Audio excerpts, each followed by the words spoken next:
Hi everyone, my name's Jacob Smith and this is my vulnerability scanning lab report. Diving right in, we'll have a screenshot of the OWASP vulnerability scan.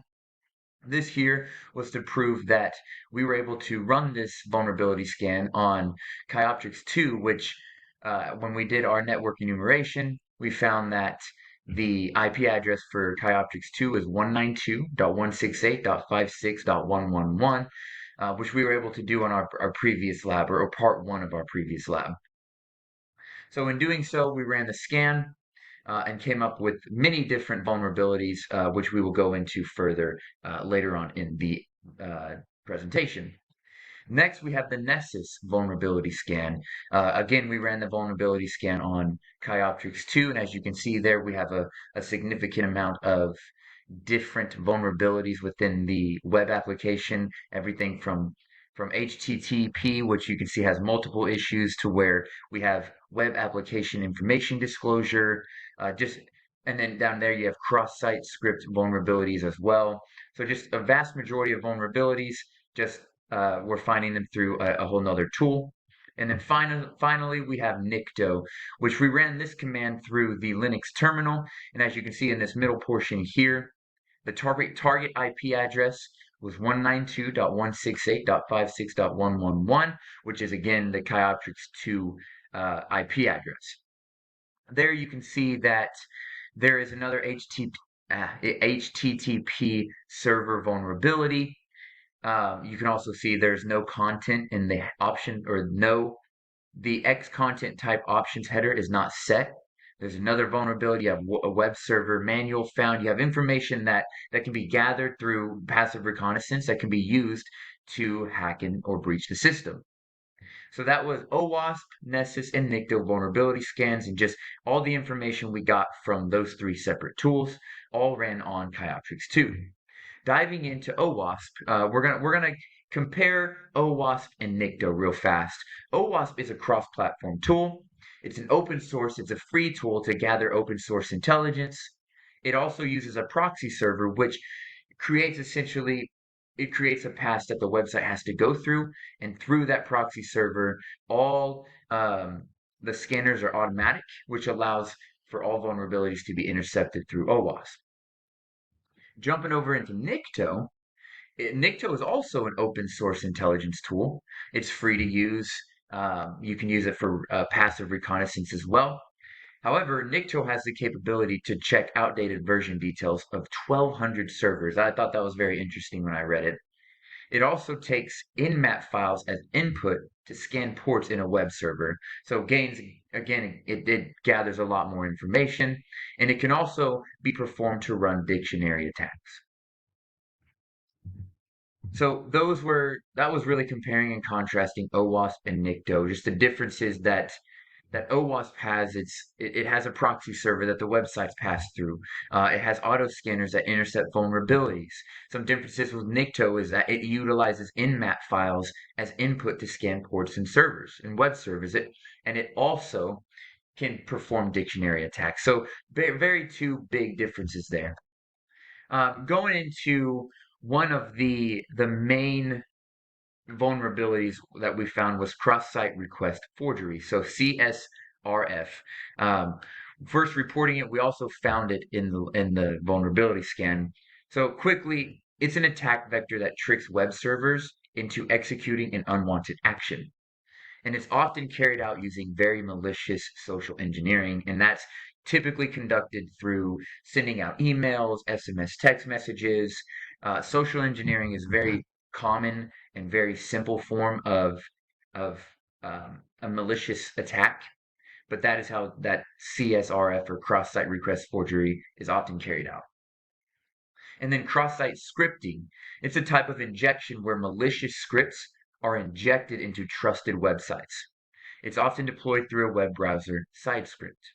And again, as I have here on the screenshot, it was another vulnerability that popped up from our vulnerability scan. And this specific tool is Nessus. Over here we have OWASP for the cross-site request forgery. My hypothesis, so based off the findings, the priority vulnerabilities to exploit will be SQL injections CSRF tokens and targeting outdated software. These vulnerabilities are the highest priorities in the vulnerability report. So they rank higher. They're not the number one report, but they do rank the highest in alert or requires attention essentially. So diving into the vulnerability analysis, we chose CSRF tokens because through the analysis, we found that the web server does not contain any anti-CSRF tokens. So it cannot prevent it. Essentially, it's not set up to prevent it. We chose SQL injections because in the report we saw that data was already manipulated, which means that SQL injection would be easier to deploy.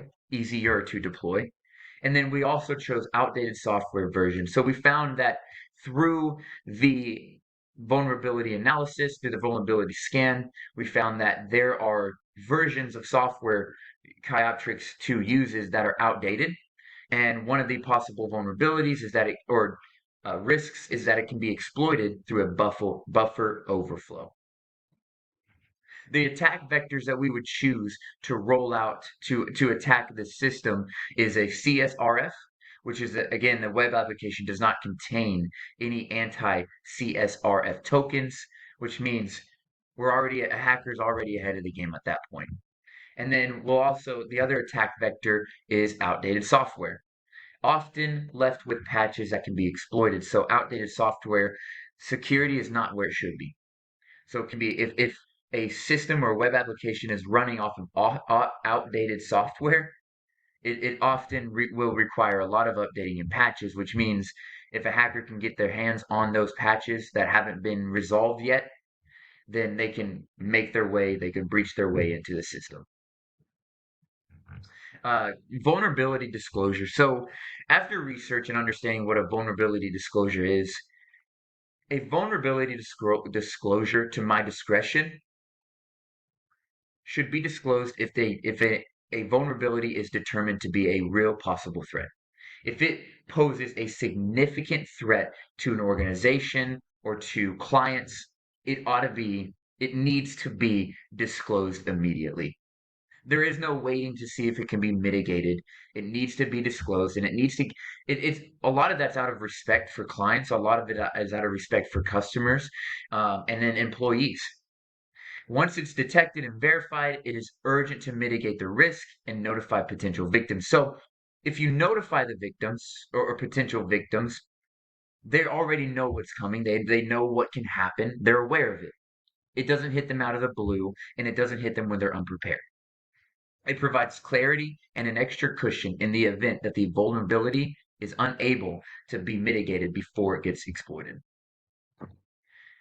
Cross-site request forgery vulnerability. So this came about, researching this vulnerability, it came about through, most popularly through a MySpace worm, which it combined with a cross-site script in order to spread throughout the system. Real quick, the root cause of a cross-site request forgery is that the web application uses implicit authentication. So essentially what that means is the web browser automatically includes authentication information in an HTTP request. Mm. Without that token, it can't verify it, it can't prove it, it can't authenticate it, so it automatically gets authenticated, therefore resulting in that vulnerability and allowing the hacker to get in through that back door, essentially. This right here is a quick reference of or a quick page slide of all the references I utilized to gather all my information. I appreciate your time. Thank you very much.